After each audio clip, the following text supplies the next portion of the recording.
Bonjour à tous, c'est Morgane, on se retrouve pour une nouvelle chronique manga. Cette fois-ci, je vais parler d'un coup de cœur en termes de manga. Ça va être Sword Art Online, et c'est bien du manga dont je vais parler. On y va. Sword Art Online, à la base, c'est un light novel. C'est un roman qui est paru à partir de 2009 au Japon. Et en fait, l'auteur avait écrit la première version de son histoire dès 2002 sur le web. Et c'est une histoire qui a connu le succès, qui a été publiée, éditée. Désormais, il y a plus de 18 tomes du light novel au Japon. Ça a eu connu le succès sous forme de différentes adaptations, en animé, également en manga. C'est pas cette adaptation originale en manga dont je vais parler aujourd'hui, mais c'est l'adaptation, si on regarde, de Sword Art Online Progressive. Sword Art Online Progressive, en fait, c'est une série de romans que l'auteur a débuté en 2012, à peu près en même temps que la diffusion de l'animé, le premier animé qui a révélé la série Sword Art Online jusqu'à en faire le succès qu'on connaît. Et en fait, ici, ce dont je vais parler, c'est le manga inspiré de ce light novel, Sword Art Online Progressive, que vous pourriez voir comme un reboot de la série, mais en fait, ce que c'est un petit peu annoncé au dos en fait du manga. C'est la conquête de l'Aincrad étage par étage.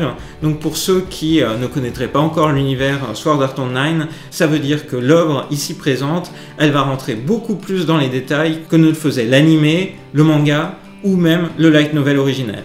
Alors concrètement, pour ceux qui ne connaîtraient pas l'histoire de Sword Art Online, de quoi ça cause ? En fait, Sword Art Online, c'est une histoire de science-fiction qui se situe au début en 2022 dans un univers où les jeunes garçons, jeunes hommes et femmes sont fans de virtual MMORPG, donc des univers dans lesquels on peut s'immerger avec des casques de réalité virtuelle, un petit peu à la Oculus Rift, mais beaucoup plus évolués en fait, puisqu'ils sont capables de simuler en fait les 5 sens. Le fait est qu'au début de l'intrigue de Sword Art Online, c'est le début officiel du jeu, et ce qui se passe, c'est que le créateur du jeu a débranché la fonction de logout, donc tous les gens qui sont logués dans le jeu sont contraints d'y rester, et la règle qu'il a établie, c'est que toute mort dans le jeu entraînerait une mort réelle pour la personne qui est en train de jouer et à laquelle on ne peut ni retirer le casque. En fait, la personne est contrainte de rester dans le jeu. La seule condition, ça serait de terminer en fait le jeu, donc le jeu de Sword Art Online qui l'univers s'appelle l'Aincrad, et donc c'est pour ça que le manga et l'accroche du manga, c'est cette conquête de l'Aincrad étage par étage, parce que l'anime originel, le light novel originel faisait beaucoup d'ellipses sur ce qui se passait entre certains étages et certains paliers, et là le but de l'auteur c'est de rentrer beaucoup plus dans le détail et aussi de pouvoir du coup détailler à la fois les intrigues, les personnages et la manière dont les liens entre les personnages se nouent et se dénouent. Et c'est ce qui fait que ce manga-là peut en fait servir de point d'entrée à l'univers de Sword Art Online si vous n'en avez jamais entendu parler, et moi je dirais même que c'est un très bon point d'entrée. Alors comme le suggèrent les couvertures du manga, la première chose qui frappe, c'est que l'anime était beaucoup centré sur une focalisation sur Kirito, c'était le héros qu'on suivait, alors que Sword Art Online Progressive va beaucoup plus focaliser sur l'héroïne Asuna et sur la manière dont elle rentre dans le jeu, quel est son background, qu'est-ce qui fait qu'elle a été amenée à jouer. Et en fait, c'est vraiment intéressant parce que, comme je le disais, le light novel en question a commencé à être édité en 2012, donc l'auteur avait eu déjà 10 ans en fait pour mûrir un peu son histoire. Alors l'auteur c'est Leiki Kawahara, c'est un auteur de light novel maintenant qui est un auteur de référence au Japon parce qu'il a fait Sword Art Online, il a aussi fait le light novel de Accel World qui a connu lui aussi une adaptation en manga, j'y reviendrai prochainement, et une adaptation en animé qui est sans doute le point d'entrée par lequel pas mal d'entre nous sont rentrés dans Accel World en fait. Mais donc pour en revenir à Sword Art Online, voilà, il est 10 ans plus tard, 10 ans après le premier jet de son histoire, il revient à ses personnages, il va remettre en scène la manière dont finalement toute la quête de l'Aincrad s'est passée, et aussi dont les liens entre Kirito et Asuna qui en fait vont très très vite dans le light novel originel et dans l'anime originel, et bien là il les positionne il reboot certains éléments, c'est-à-dire qu'il y a quelques différences entre l'œuvre originelle et cette nouvelle version, mais en fait ces différences-là ne sont pas critiques. Par exemple, il y a une scène bien connue de ceux qui connaissent Sword Art Online où Kirito veille en fait sur Asuna qui s'est assoupie au pied d'un arbre. En fait, cette scène elle arrive très vite dès le tome 1 à l'occasion en fait d'une des premières rencontres entre les personnages. Et ce qui m'a frappé également, c'est la qualité graphique du manga. C'est-à-dire que souvent, les mangas qui sont adaptés d'un autre matériel, c'est-à-dire qui ne sont pas des œuvres originelles, sont souvent un petit peu décevantes. Les mangas de Gundam, par exemple, ne sont pas tous de très bonne qualité, malheureusement. Si vous pensez aux mangas de Gundam Seed Destiny, qui était sorti en France à peu près en même temps que la série animée l'était en DVD, c'était pas fantastique. Mais là, en fait, cette adaptation est vraiment graphiquement superbe, avec des personnages très détaillés. Le mangaka qui réalise ce manga, Kiseki Himura, en fait, c'est une de ses premières œuvres. On trouve son site internet et les œuvres qu'il a signées. Et en fait, les premières choses qu'il a faites, c'est en 2012 des ending cards pour des animés. Et en fait, il lui a été proposé ensuite en 2013 de faire ce manga de Sword Art Online progressive. Et il a accepté. Et en fait, il est vraiment très à la hauteur. Les couvertures, elles sont emblématiques en fait de la réussite du trait autour de cette œuvre. Les dessins intérieurs sont sublimes et puis ce qui se passe dedans est à la fois extrêmement dynamique. Bon, là on a une scène par exemple où Asuna est malmenée par un des monstres du jeu, mais en fait c'est incroyable à la fois dans les scènes beaucoup plus on va dire des scènes plus calmes. Il va y avoir des gros plans sur les personnages qui vont être tout à fait opportuns et qui vont en fait vraiment nous donner à cœur de nous attacher en fait à ces personnages-là. Et à contrario, donc par exemple ici sur une scène beaucoup plus tranquille avec un découpage moins dynamique que la planche que je vous montrais auparavant, qui permet un petit peu de poser l'action, de rentrer dans l'univers, et puis voilà, des scènes vraiment beaucoup plus nerveuses. Et c'est vraiment une grande réussite, ce mélange en fait entre des scènes calmes qui vont poser l'univers, qui vont nous permettre de nous familiariser avec d'autres personnages.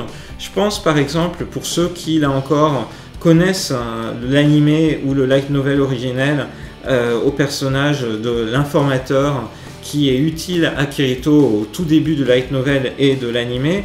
Là en fait le personnage est très détaillé, il s'appelle Argo. En fait le rôle et le positionnement en fait des informateurs, des joueurs de la bêta test et par rapport aux joueurs débutants en fait est bien mieux expliqué et détaillé, et on retrouve finalement dans le manga tout ce qui faisait la richesse du premier arc, mais encore plus détaillé et de manière encore plus passionnante. Donc vraiment gros coup de cœur pour ce Sword Art Online Progressive. Pour ceux qui feuilletteraient le volume 1, on pourrait se dire il y a une scène de fanservice en fait dans ce volume 1, mais ne vous y trompez pas, en fait le mangaka ne cède pas au fanservice dans les 5 premiers tomes du manga qui sont sortis à l'heure actuelle chez l'éditeur Ototo. En fait, il n'y a que 2 scènes de fanservice, une dans le tome 1 et une dans le tome 4, ce qui fait qu'elles ne sont pas là en fait pour attirer de manière un peu étrange le lecteur. Je pense que c'est le mangaka qui se fait un peu plaisir par ces scènes de fanservice. Mais en fait, le vrai cœur, la substantifique moelle de ce manga, c'est l'histoire, c'est les personnages, c'est le lien entre les personnages, c'est cette réflexion autour des jeux virtuels, de ce qui est virtuel et de ce qui ne l'est pas. Et par exemple, la question, les relations nouées dans le virtuel, sont-elles des relations qui existent, sont-elles des relations réelles? Bref, c'est vraiment un gros coup de cœur pour ce manga. Alors, autant le dire tout de suite, par contre, on a 5 tomes parus actuellement en France et au Japon. Ce manga est édité au rythme d'un chapitre par mois dans le magazine Dengeki J's Comic. Donc, sachant qu'un tome rassemble à peu près 6 chapitres, ça veut dire qu'il faut attendre à peu près 6 mois avant d'avoir un nouveau volume. Donc ça va prendre du temps. D'autant que le mangaka, là, prend vraiment le temps d'exploiter la matière des light novels.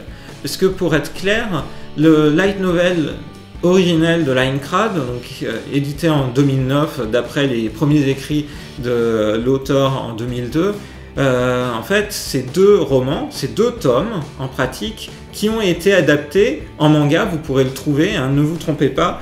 Ce que je vous conseille aujourd'hui, c'est Sword Art Online Progressive et pas l'adaptation des autres arcs. Eh bien, l'adaptation du manga Aincrad initial, elle fait 2 tomes aussi. Donc 2 tomes pour 2 romans. Alors que là, dans Sword Art Online Progressive, le premier roman, Sword Art Online Progressive, est adapté en 4 tomes de manga. Donc avec une narration qui rentre évidemment beaucoup plus dans les détails et qui est du coup plus fidèle à la matière du roman de Sword Art Online Progressive. Bref, c'est vraiment une très belle adaptation, très détaillée, mais qui va nous prendre un certain temps à découvrir ce qui va arriver au personnage. Cela dit, hein, les séries au long cours ne devraient pas nous faire peur, et en tout cas, quand c'est aussi bien dessiné, scénarisé, réalisé au final, moi j'accroche totalement. Donc, à l'heure actuelle, les 4 premiers tomes dévoilent l'intrigue du premier light novel Sword Art Online Progressive. Le 5e tome démarre le 2e tome, et vous allez me dire combien de tomes actuellement du light novel Sword Art Online Progressive au Japon, parce que malheureusement il n'est pas encore édité en France. Ça viendra peut-être quand la série originale aura fini d'être éditée par son éditeur français. Sword Art Online Progressive, à l'heure actuelle au Japon, c'est 4 tomes.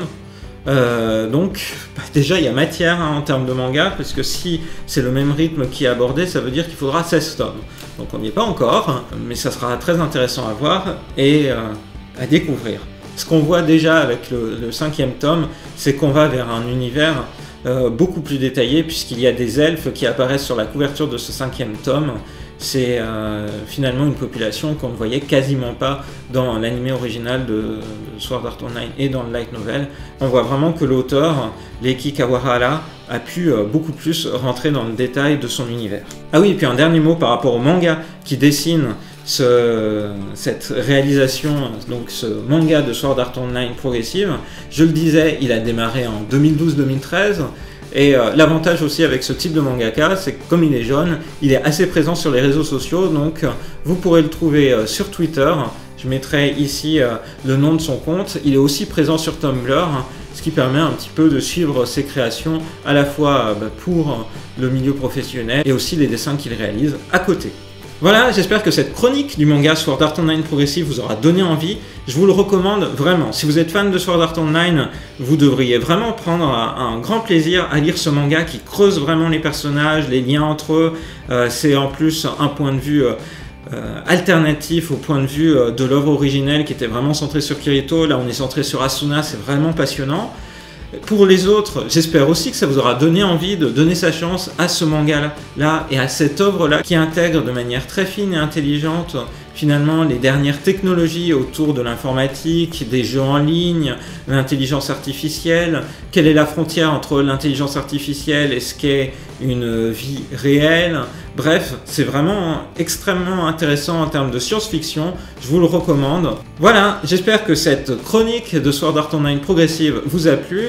N'hésitez pas à laisser un commentaire pour dire ce que vous avez pensé du manga, si vous l'avez déjà lu ou si vous lui donnez sa chance après cette vidéo. Et puis je vous donne rendez-vous à très bientôt pour une prochaine vidéo sur la chaîne de Rosalis. Bye bye!